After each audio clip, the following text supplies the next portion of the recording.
I was in my early 20s. I was stationed in England, and I was helping with the childcare in our church.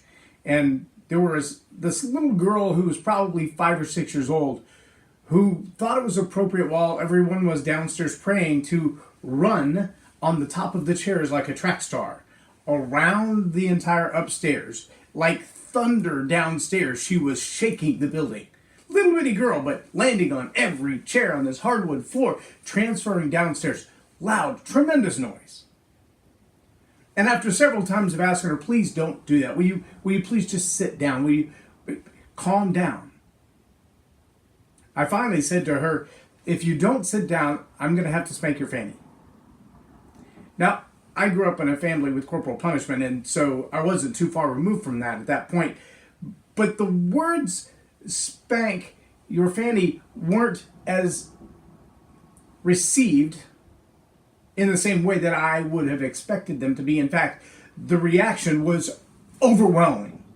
The way people responded to that when I made that statement.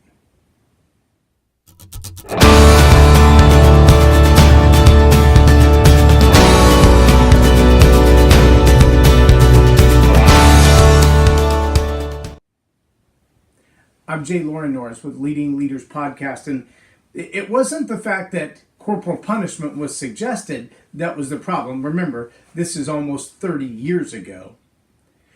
The problem was that I said I was going to spank her fanny. Not that I was going to spank her, but that I was going to spank her fanny. Because in my days growing up, you had that fanny pack, which was that funny little purse belt thing. I don't know.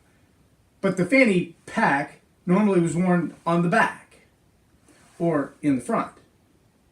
Is it the back or is it the front?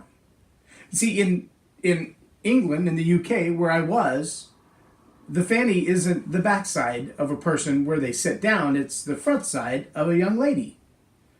And that obviously is very offensive. But it was only the difference in the meaning of the word from one culture to another. See, the challenge we have often in our communication, either as a leader or a speaker or a trainer, is that we use these words, these idioms and these axioms that have a specific meaning to us. We know exactly what we mean by them.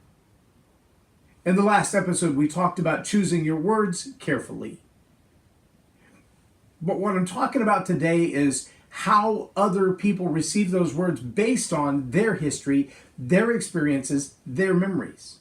See, this little part of the brain called the reticular activating system, also known as the RAS, it attaches meaning to things. It remembers and it recalls experiences from way back in life as we look at it, because the reticular activating system doesn't know yesterday from tomorrow. It also doesn't know reality from imagined. So if this is some kind of made up word or made up idea, or someone has some negative self-image because of experiences of the past, they might associate a word or a phrase or even a question or an instruction that you give them as a leader, as a speaker, as a trainer. They may take that meaning and turn it into something entirely different. Something you didn't mean to say, something you actually didn't say, something you didn't imply to say. You didn't even use words similar to that, but they heard them through their own filters, through their own experiences in life. The reticular activating system in the listener heard, thought, and felt something entirely different than what you said. As leaders and communicators, we have to be aware of that potential. We have to be aware that some things that we say could be misconstrued, not because we're unclear in our communication, but because other people are unclear in their receiving.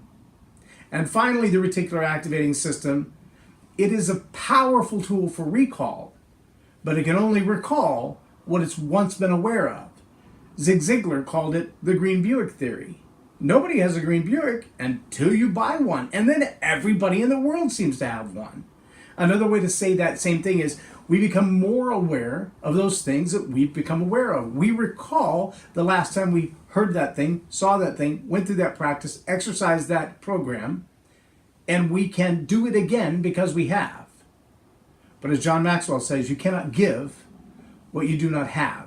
If you haven't learned it, received it, practiced it, become aware of it, it's not going to come out of you. And if it's never been put in there, it's not coming back. I'm J Loren Norris with Leading Leaders Podcast for Tell It Like It Is TV.